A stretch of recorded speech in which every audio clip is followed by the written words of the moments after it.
विधि विधान से यज्ञ याज्ञ जो किए जाते हैं उनसे 10 गुना फल साधारण जप में है। साधारण जप से 1000 गुना फल उपांश में है और उपांश से 1,00,000 गुना फल मानसिक में है, मनुस्मृति में ऐसा वर्णन है। साधारण जप क्या है? जिसमें स्वर तो सुनाई दे पर वो कीर्तन नहीं है। जैसे राधा राधा राधा राधा राधा राधा राधा राधा, ये कीर्तन नहीं है, ये साधारण जप है। इसे साधारण जप कहते हैं जिसमें शब्द बाहर सुनाई दे। उपांशु जप क्या है? जिसमें जीभ और ओठ तो हिले पर शब्द बाहर न सुनाई दे। यह साधारण जप से 1000 गुना फल देने वाला है। ओठ बंद है, अंदर जीभ हिल रही, नाम या मंत्र चल रहा है। मंत्र उपांश से शुरू होता है।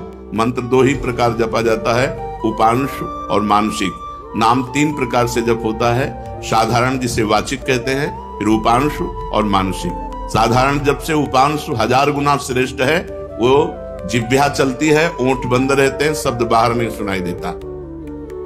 मानसिक जप जिसमें जीभ भी न हिले और न ओंठ हिले, केवल मन से मंत्र का जप करना। जैसे ऐसे शांत बैठे, कोई हरकत बाहर नहीं दिखाई दे रही और अंदर मंत्र चल रहा है, नाम जप चल रहा है। इसे मानस जप कहते हैं। सुना है श्वास के द्वारा नाम जप करने से जल्दी लाभ प्राप्त होता है। हाँ हाँ, श्वासा श्वासा नाम जपे दुविधा रहा न कोई। कोई भी श्वास खाली न जाए, उसमें नाम जप करे तो दुविधा अर्थात भगवत प्राप्ति में कोई संशय नहीं। प्रत्येक श्वास की गति की ओर लक्ष्य रखो। हर श्वास के आने जाने में श्वास के साथ नाम उच्चारण करो। अगर ऐसा नहीं बनता तो उपांशु के साथ श्वास जोड़ो, जिह्वा हिलाओ, नाम या मंत्र जप करो ओंठ बंद करके और श्वास के साथ। आरंभ में माला काउंटर जो आपको सुविधा पड़े वो ले लो और श्वास श्वास कई कई नाम कई कई मंत्र ऊपर खींचने पर छोड़ने पर श्वास प्रश्वास में जप करें। धीरे धीरे मन लगने लगता है, क्योंकि बिना मन के छूट जाएगा श्वास, श्वास की गणना छूट जाएगी। हर श्वास में नाम जप करना है। स्मरण क्या है? स्मरण युक्त जप किसे कहते हैं? स्मरण केवल मन की वृत्ति से होता है। जिस जप में नाम लिखा जाता है, नाम साक्षात दिखाई देता है, सुनाई देता है, उसे स्मरण कहते हैं।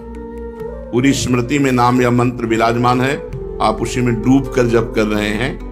ये केवल मानसिक होता है, ये न वाचिक होता है न उपांश होता है, ये होता ही मानसिक है। इसीलिए प्रायः इस पर ज्यादा देर साधक टिक नहीं पाते। नाम मंत्र चल रहा है, बार बार उसी की आवृत्ति लिख रहे हैं, बार बार उसी को सुन रहे हैं, लेकिन जिह्वा नहीं चल रही, कोई चेष्टा नहीं हो रही, अंदर ही हो रहा है। इसे जप स्मरण युक्त कहते हैं, स्मरण जप कहते हैं। ये मानस मूर्ति पूजा की भांति नामोच्चारणों की भावना मन में कर सकते हैं। हाँ, कर सकते हैं। जैसे श्री राधा वल्लभ लाल जी की रूप माधुरी सामने है, अब उनके मस्तक पर लिख रहे हैं मंत्र, उनकी छाती पे लिख रहे हैं, उनकी बाजुओं पे लिख रहे हैं, उनके चरणों में लिख रहे हैं। बार बार जहां मन आया पूरे श्रीअंग का दर्शन करते हुए वहीं बार बार मंत्र लिख रहे हैं, बार बार नाम लिख रहे हैं। मानस मूर्ति की पूजा की भांति आपको लाभ देगा। क्या नाम अक्षरों की आवृत्ति का और कोई उपाय है? हाँ, मन की रुचि के अनुसार आप आकाश में कर सकते हो, आप हृदय में अपने कर सकते हो, आप अपने मस्तक पे कर सकते हो। मस्तक पे बार बार लिख रहे हैं अपने अंदर से, या आप अपने हृदय में लिख रहे हैं, या सामने बाहर लिख रहे हैं, जैसे आपकी रुचि बने। या आप नाम के पूरे गहने पहना दीजिए ठाकुर जी को। चरणों में नूपुर तो नूपुर की जगह नाम मंत्र, बाजुओं में बाजूबंद तो बाजूबंद की जगह नाम मंत्र, कुंडल की जगह नाम मंत्र, तिलक की जगह नाम मंत्र हम बार बार लिख रहे हैं। ऐसे जैसे भी बने, अंदर से लिखते हुए नाम का स्मरण करना बहुत जोर का लाभ प्रदान करता है। तो नाम जप, नाम स्मरण, नाम कीर्तन। नाम कीर्तन में गगन भेदी स्वर होना चाहिए। उच्च स्वर स्तंभद सर्वदैव, ऊंचे स्वर से कीर्तन होना चाहिए। जितना उच्च स्वर से होगा उतना ही कीर्तन लाभ देगा। कीर्तन कितने प्रकार के होते हैं। अकेले भी ताली बजाते हुए भगवान नाम कीर्तन होता है। आर्त भाव से अकेले पुकारते हुए ताली बजा रहे, भगवान के नाम का कीर्तन। या कई लोग मिलकर के भगवान नाम कीर्तन कर रहे हैं, भगवान का गुण कीर्तन कर रहे हैं। मृदंग है, मंजीर है, ढप आदि वाद्य बजाते हुए कई लोग मिलकर भगवान के नाम का कीर्तन, गुण कीर्तन। संकीर्तन का क्या प्रभाव है? जहां तक नाम पहुंचेगा वहां तक निष्पाप कर देगा। जिनके कानों में, पशु पक्षी जिनके भी कानों में नाम ध्वनि, गुण ध्वनि पहुंची, गुण ध्वनि चतुरासी जी, जैसे आप चतुरासी जी गायन करते हैं, ये गुण ध्वनि है, महिमा ध्वनि है। नाम ध्वनि, नाम कीर्तन, राधा राधा राधा, ये जहां तक जिसके कानों में पहुंचेगी, पशु पक्षी चिड़िया सबके पाप को नष्ट कर देती है। इसीलिए इसे उच्च स्वर में गाया जाता है, नाम कीर्तन। यहां तक कि जड़ वृक्ष भी पवित्र हो जाते हैं, वो जगह पवित्र हो जाती है जहां नाम कीर्तन होता है।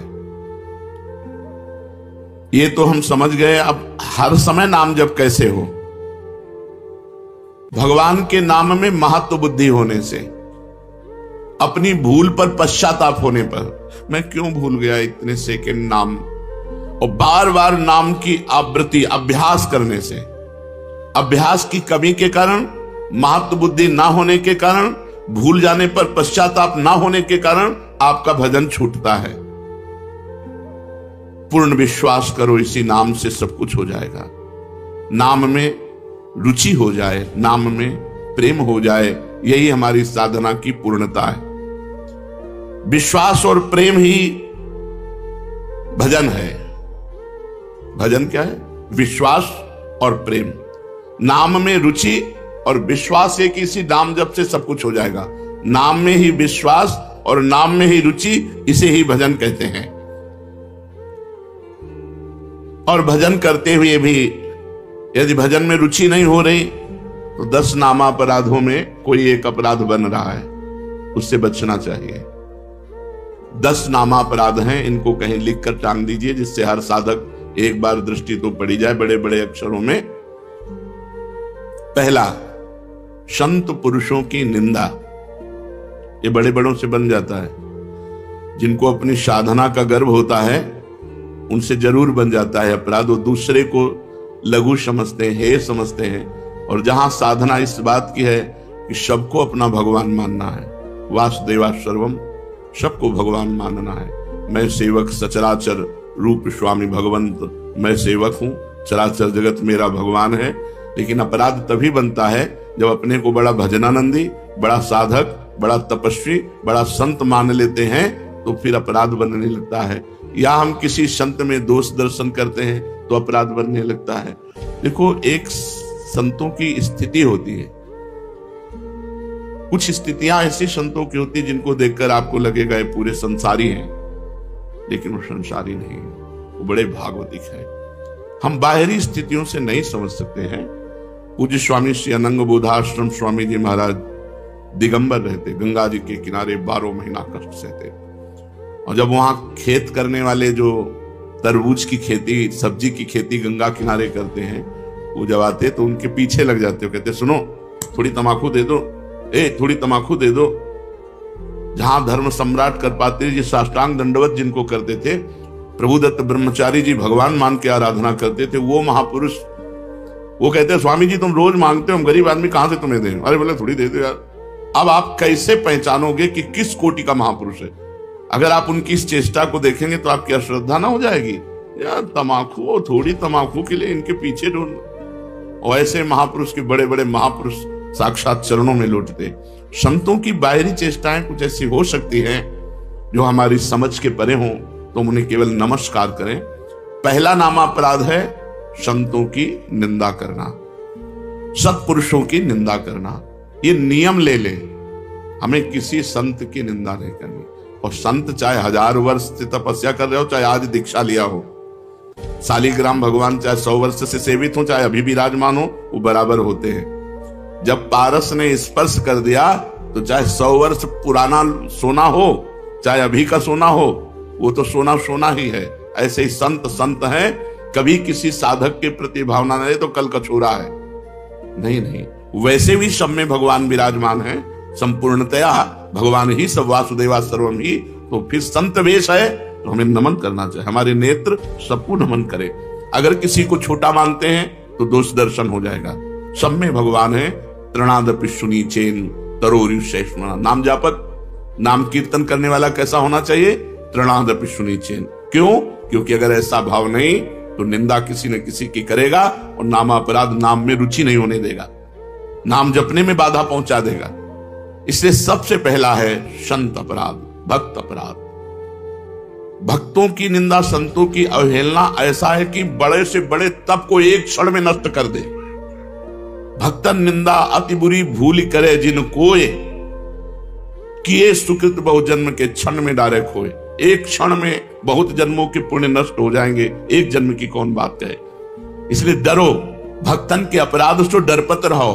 ध्रुवदास जी ने कहा शांत। कोई आके गाली दे जाए, एक दो थप्पड़ भी मार जाए तो राधे राधे। हमारे भगवान हमारी परीक्षा ले रहे हैं, हमारे भगवान आकर के हम पर कृपा कर रहे हैं, यही भाव रखो। तृणादपि शुनि चेन।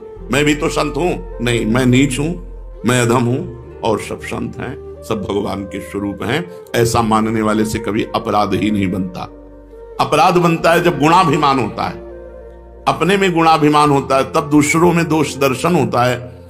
इसलिए यदि नाम में निरंतर प्रगति, उन्नति, रुचि निरंतर जपने की प्राप्त करनी है तो 10 नामा अपराध से बच जाए। पहला नामा अपराध संत पुरुषों की निंदा। इससे ये बहुत खतरनाक है। विश्व में हर अपराध क्षमा करने के उपाय हैं, लेकिन वैष्णव द्रोह, संत निंदा, भक्त निंदा का उपाय नहीं। होत वज्र की लीक, इसे वही भक्त क्षमा कर दे तो बात अलग है जिससे आप अपराध किए हो, अन्यथा भगवान भी क्षमा नहीं करते। जब दुर्वासा जी भगवान के पास गए तो श्री भगवान ने कहा अहम भक्त पराधीनो असुतंत्रो इव द्विज। मैं परतंत्र हूं, ये सुदर्शन मेरे कहने से नहीं रुकेगा। अगर इसके ताप से मुक्त होना चाहते हो तो अम्बरीश जी के चरण पकड़ो जाकर के। ऐसा ही करना पड़ा दुर्वासा जी को। इसलिए काहे को व्यर्थ में विपत्ति मोल में ले, काहे को पाप की गठरी सिर पर चढ़ावे, किसी की निंदा ना करे। हमको क्या लेना, भगवान जिसको जैसा चला रहे हो वैसा चल रहा है। तेरे भावे जो करे भलो बुरो संसार, नारायण तू बैठ के अपनो भवन बुहार। तू अपने अंदर देख, जिन दोषों को देखो, भगवान से प्रार्थना करके उनकी निवृत्ति करो, दूसरों के दोष दर्शन मत करो। दूसरा, नामों में भेदभाव। ये नाम दो, सब नाम समान फलदायक है। तुम्हें जो गुरु जी ने दिया है तुम्हारे लिए सर्वश्रेष्ठ वो है। ध्यान रखो, सब नाम समान फलदायक है, समान सामर्थ्य है, लेकिन हमें जो गुरु जी ने दिया है वो हमारे लिए सर्वोपरि। जैसे हमारे लिए राधा नाम सर्वोपरि। तो सब नाम हम जब बोलते हैं तो ये बोलते हैं राम कृष्ण हरि शिव जो तुम्हें प्रिय लगे जपो। हमारी पूछो तो हम वृंदावनवासी राधा उपासी, राधा राधा राधा। हमारे लिए सर्वोपरि नाम राधा है। जो राम जपते हैं उनके लिए सर्वोपरि नाम राम है। जो शिव जपते हैं उनके लिए सर्वोपरि शिव है। जो कृष्ण जपते हैं उनके लिए कृष्ण है। हर नाम समान सामर्थ्य वाला, समान फलदायी। इसीलिए एक नाम जप करके अन्य नाम जाप की अवहेलना मत कीजिए, अन्य नाम को छोटा मत मानिए, अन्य नाम का उपहास मत कीजिए। अरे तुम ये जपते हो इससे क्या होगा? नहीं, ये नामापराध कर रहे हो, तुम्हारे नाम जप में बाधा पड़ जाएगी, अरुचि हो जाएगी। तीसरा, नामदाता गुरु का अपमान। अगर गुरु मंत्र लिए हैं, गुरु नाम लिए हैं, गुरुमुख हुए हैं, आप उन गुरु की अवज्ञा कर देते हैं, अपमान कर देते हैं, अवहेलना कर देते हैं, तो चाहे खोपड़ी के बल खड़े होकर के नाम जप करो, कभी सिद्ध नहीं होगा, कभी भगवदानंद की स्फूर्ति नहीं होगी, क्योंकि नामदाता का अपराध बन गया। अगर इतने भी सद्गुण आ जाए, कभी इतने भी भागवतिकता आ जाए, कोई दिव्यता आ जाए, झूठ बोले बात अलग है, कभी दिव्यता नहीं आ सकती। ये भगवान की बनाई हुई मर्यादा है। जो गुरु अवज्ञा करे, गुरु का अपमान करे, उसे कभी भी भगवत प्राप्ति नहीं हो सकती, कभी भगवान के नाम में रुचि नहीं हो सकती, कभी भगवदानंद की अनुभूति नहीं हो सकती। तीसरा है गुरु का अपमान। चौथा, शास्त्रों की निंदा करना। शास्त्र भगवत स्वरूप है। शास्त्र के स्वाध्याय से ही ज्ञान या नाम में प्रीति होती है, भगवान की तरफ चलना होता है। भगवान का अक्षर ब्रह्म स्वरूप समस्त शास्त्र है। एक एक अक्षर में भगवान विराजमान है। इसलिए किसी भी शास्त्र की निंदा ना करो, सब शास्त्र भगवत स्वरूप है। शास्त्रों की निंदा अगर करोगे तो नाम भगवान तुम्हारी जिह्वा पे नहीं टिकेंगे, नाम में बाधा पड़ जाएगी। पांचवा, नाम में अर्थवाद। अरे इतनी महिमा नाम की है, केवल गाते हैं, केवल प्रशंसा के लिए, ऐसी नहीं महिमा है नहीं। इससे बहुत पतन हो जाएगा, नाम अपराध बन जाएगा। नाम की जितनी महिमा गाई जाए वो सब थोड़ी है, ज्यादा नहीं है। कहूं कहां लगी नाम बड़ाई, राम न सकहि नाम गुण गाई। स्वयं भगवान राम अपने राम नाम की महिमा का पूर्ण रूप से गान करना चाहे तो वो भी नहीं कर सकते। इतनी महिमा नाम की है कि स्वयं नामी यदि नाम की महिमा का यथार्थ में पूर्णतः गान करना चाहे तो वो भी नहीं कर सकता। तो जो ऋषि मुनि संत महात्मा जितने हुए नाम जापक, वो जो वर्णन करते हैं वो यथार्थ सत्य है, लेकिन पूर्ण नहीं है। पूर्ण तो भगवान भी नहीं नाम की महिमा का गान कर सकते, इतनी अपार महिमा नाम की है। इसलिए नाम में अर्थवाद कि अरे ये तो नाम की रोचकता के लिए इतनी प्रशंसा कर दी गई है, वैसे वस्तुतः ऐसा है नहीं, ऐसा सोचना ये नामापराध है। छठा, नाम का सहारा लेकर के पाप करना। कोई पाप कर्म कर रहे, अरे नाम जप लेंगे उससे नष्ट हो जाएगा। पीछे आपने सुना है कि जो नाम के बल से पाप करते हैं उनको अवश्य नरक मिलता है, क्योंकि नाम अबलो नशानी अबनान से हो, आज तक किया अब नहीं करूंगा, जपो सब पाप नष्ट हो जाएंगे। लेकिन ये उत्साह रखकर पाप करना कि चलो मैं शाम के खूब राधा राधा रट लूंगा, हर नाम एक नाम में जितनी सामर्थ्य उतना कोई पाप कर ही नहीं सकता, तो मैं मनमानी पाप करूं और शाम के नाम जप करूं, नहीं, तुम्हें नरक की प्राप्ति होगी। तुम नामापराध कर रहे हो, नाम का सहारा लेकर पाप करना। सातवां, धर्म व्रत यज्ञ आदि के साथ नाम की तुलना करना, किसी और साधन से नाम की तुलना करना। नाम अद्वितीय साधन है, नाम के समान कोई भी साधन नहीं है, चाहे यज्ञ हो, चाहे व्रत हो, चाहे दान हो, चाहे तीर्थ याटन हो, नाम के समान नहीं है। इसलिए नाम के बराबर कि भाई तुम नाम जप कर रहे हो, हम गंगा नहा के आ रहे हैं, तुम नाम जप कर रहे हो, हम अमुक धर्म कार्य करके आ रहे हैं, तुम नाम जप कर रहे हो, हम अमुक व्रत कर रहे हैं, हम तो 108 यज्ञ कर रहे हैं, तो नाम जापक की बराबरी किसी से नहीं हो सकती। नाम की समानता धर्म व्रत यज्ञ आदि के साथ तुलना करना।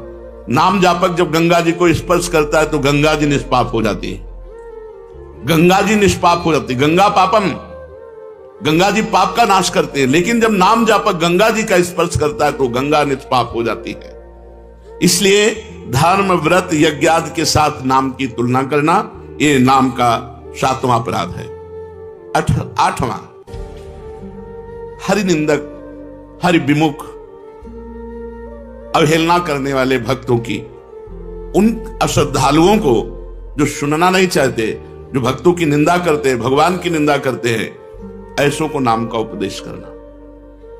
अब यहां विचारणीय विषय है, जो सुनना नहीं चाहते हैं, अभी आपने सुना कि जब नाम कीर्तन किया जाता है तो यदि उनके कान में नाम पड़े उनका भी मंगल हो जाएगा। उनको उपदेश नहीं करना, लेकिन नाम सुनाना है। दूर से भगवान नाम की जय घोष करनी है, घोर पापी के भी कान में जाएगा तो उसका मंगल करेगा, नाम कीर्तन की महिमा में सुना। तो यहां ये बात नहीं है, यहां बात कही जाती है उसको शिष्य बनाना, उसको उपदेश करना। जो अश्रद्धालु है, सुनना नहीं चाहता, हरि निंदक है, भक्त निंदक है, ये नामापराध है, ऐसे को शिष्य नहीं बनाना चाहिए। लेकिन नाम कीर्तन सुनने का सबको अधिकारी है। जैसे जगाई और मधाई, मांस मदिरा आदि सबसे युक्त पुरुष, घोर दुष्ट स्वभाव, भक्त को देख करके ही गाली देना और उनका उपहास करना। हरिदास जी ने कहा नित्यानंद महाप्रभु से, छोड़ो, इनके समीप भी नहीं चलना, ये मोहल्ले में उनका तंबू लगा हुआ है, शिविर लगा हुआ है, चलोगे ठीक नहीं है। काहे को मधुमक्खी के छत्ता पे ईंट मारे, वो भनभना के तुम्हारे ऊपर ही आएंगी। तो नित्यानंद महाप्रभु ने कहा अधिकारी तो यही है, ऐसे लोग ही अधिकारी हैं हरिनाम के, जो घोर पापाचरण में रत हैं। उनके कान पर यदि हरिनाम जाएगा तो उनका भी मंगल हो जाएगा। जाके महामंत्र का उच्चारण किया, परिणाम वही हुआ जैसे बर्रा के छत्ता में कोई ईंट मार दे। शराब के नशे में थे, एक घड़ा उठाया, और फेंक के मारा तो नित्यानंद महाप्रभु के सर पर लगा और रक्तस्राव होने लगा। भगवान नाम उच्चारण करते हुए ये प्रहार उनको सहना पड़ा। उनके लिए जब ये सूचना मिली चैतन्य महाप्रभु को, तो भगवद आवेश में आ गए और सुदर्शन चक्र का स्मरण किया।